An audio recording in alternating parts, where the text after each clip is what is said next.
घमंडी बहनों का अत्याचार। बहुत दिनों पहले की बात है। एक राज्य में जैस्मिन नाम की एक सुंदर राजकुमारी थी। एक बार जैस्मिन के माता पिता बहुत बीमार हो गए। जैस्मिन की दो और लालची घमंडी सौतेली बहनें थीं। जैस्मिन के माता पिता को ये महसूस हुआ कि अब वो मरने वाले हैं। उन्होंने तीनों बेटियों को अपने पास बुलाया। सुनो बच्चों, अब हमारे जाने का वक्त आ गया है। जैस्मिन तुम दोनों की छोटी बहन है, उसे किसी भी प्रकार की तकलीफ ना होने देना। हाँ बच्चों, तुम तीनों बहनें मिलजुल कर रहना। हमारे जाने के बाद ये सारा राज्य तुम तीनों को ही मिलकर चलाना है। प्रजा की भरपूर सेवा करना। जी पिताजी, हम जैस्मिन का बहुत अच्छे से ख्याल रखेंगे। इतना बोलते ही वे दोनों प्राण त्याग देते हैं और फिर शुरू होता है दोनों सौतेली बहनों द्वारा जैस्मिन के ऊपर अत्याचार। जैस्मिन, मेरे कमरे की सफाई जल्दी कर, मेरे कुछ दोस्त आने वाले हैं। दीदी, मैं कैसे कमरे की सफाई करूं? मुझे तो आती ही नहीं है। वो सब हमें नहीं पता। अब एक कमरे की नहीं, पूरे महल की सफाई तुम ही करोगी और अब से हम जैसा चाहेंगे वैसा करना होगा तुम्हें। लेकिन दीदी, आप चाहो तो मैं नौकरों से कह देती हूँ। इस महल में रहना है तो काम तुम्हें ही करना पड़ेगा, जैसे सभी नौकर करते हैं। दोनों बहनों के इस तरह के व्यवहार से जैस्मिन बहुत दुखी होती है और रोती रहती है। माँ, पिताजी, आप क्यों मुझे छोड़कर चले गए? मैं बहुत अकेली हो गई हूँ। और फिर जैस्मिन रोते रोते कमरे में चली जाती है और सो जाती है। उसकी नींद लग जाती है। नींद लगने के कारण जैस्मिन अपनी बहनों के कमरे की सफाई नहीं कर पाती। इस कारण उन दोनों बहनों को और ज्यादा गुस्सा आता है। दोनों बहनें उसे महल से बाहर भगाने का सोचती हैं। तभी दूसरे दिन महल में राज पंडित आते हैं। राज पंडित के डर से वे मजबूर हो जाती हैं जैस्मिन को रखने के लिए। उसे देख दोनों सौतेली बहनें बातें करती हैं। इन्हें भी अभी मरना था। चुप करो, इन्हें कुछ भी पता नहीं चलना चाहिए। तुम सब कैसे हो मेरे बच्चों? राजा और रानी की मौत की जैसे ही खबर मिली, मैं चला आया। उन्होंने कुछ दिन पहले ही संदेशा भेजा था कि मेरे बच्चों का ख्याल रखना। हम सब ठीक है राज पंडित जी। आपके राजमहल में आने से बहुत सुकून सा महसूस हो रहा है। हम सब ठीक हैं। आपके यहाँ आने से हमें खुशी हुई।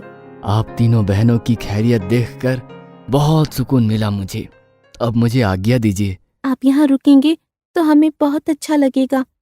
अरे नहीं जैस्मिन, राज पंडित जी को तो और भी बहुत से काम होंगे, उन्हें मत रोको तुम। ख्याल रखिएगा आप तीनों एक दूसरे का। मैं चलता हूँ। जैस्मिन की सौतेली बहनें जैस्मिन से नौकरों की तरह काम करवाती। उसके खाने के लिए खुद से बचे झूठे को खिलाती। जैस्मिन उन दोनों के अत्याचार से बहुत दुखी थी। तभी जैस्मिन के पिता के मित्र राजा उनके महल में आते हैं और उनसे मिलते हैं। अरे बच्चियों, कैसे हो तुम लोग? तुम्हारे पिताजी मृत्यु से पहले मुझसे मिलने मेरे राज्य आए थे। उन्होंने ये 3 पोटली दी थी। कहा था कि मेरे मरने के बाद मेरी तीनों बच्चियों को बांट देना। उनकी बातें सुन दोनों सौतेली बहनें बड़ी उत्सुकता से, अच्छा, आखिर इस पोटली में ऐसा है क्या? तुम्हारे पिताजी के अनुसार एक पोटली में सोना, दूसरे पोटली में चांदी और तीसरी पोटली में हीरे हैं। लेकिन किस पोटली में क्या है ये मुझे नहीं पता। हमारे पिताजी की आखिरी निशानी? सोने, चांदी, हीरे मोती से कोई फर्क नहीं पड़ता। कृपया करके हमें पोटलियों को दे दीजिए। हम आपस में बांट लेंगे। नहीं नहीं, आज बहुत रात हो चुकी है। इन पोटलियों को मैं कल सुबह तुम तीनों में बांट दूंगा। देखना है किसके नसीब में क्या है। ऐसा कहते ही राजा मित्र और तीनों बहनें अपने अपने कमरे में सोने चले जाते हैं।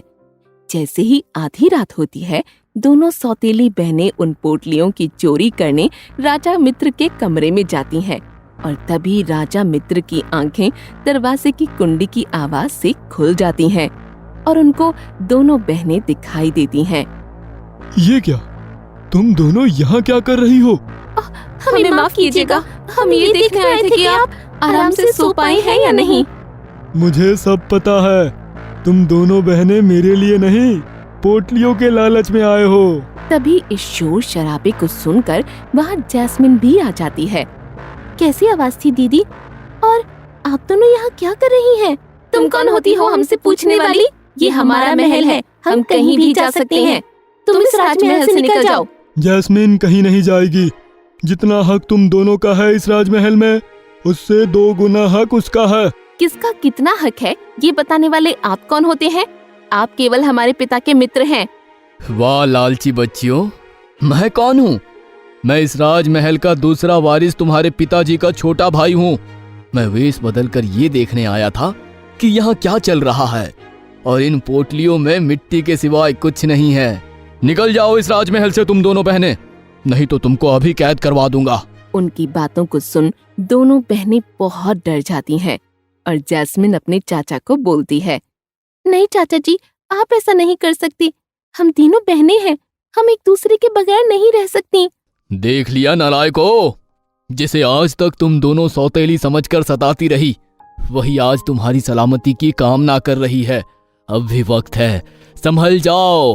अंत में दोनों बहनें जैस्मिन से हाथ जोड़कर माफी मांगती हैं और वो तीनों अपने चाचा जी के साथ राजमहल में खुशी खुशी रहने लगते हैं, क्योंकि रिश्ते में बड़ा होना जरूरी नहीं है, व्यवहार भी बड़ा होना चाहिए।